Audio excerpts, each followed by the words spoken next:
Good morning বন্ধুরা। এই দেখ দেখ দেখ দেখ দেখ অবস্থা দেখ, দেখ দেখ অবস্থা দেখ কি করছে।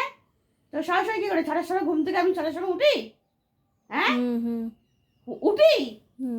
ও তুলতে হবে তোকে আজকে থেকে, কাল ওই ঘরে তোকে আমি শিফট করে দেবো।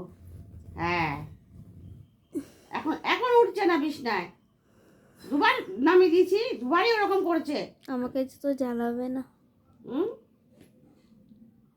কই দিদিকে তো তুললি না, আমাকে তুললি কেন? আমাকে তুললি কেন সরাসরি কি করে? দিদি ঘুম প্রয়োজন। দিদি ঘুম প্রয়োজন। এই আবার একটা পা তোলা হচ্ছে। তাকে মেলায় ঘুরতে গেছে, সারা মেলায় ঘুরেছে, সারা মেলায় ঘুরেছে। ঘুমা ঘুমা ঘুমা। ও এই তুই এখন ঘুমা। ও ঘুমা, এরা ঘুমাচ্ছে। ঘুমিয়ে পড়। টাটা বন্ধুরা, টাটা টাটা করে দাও, টাটা করে টাটা টাটা করে টাটা করে।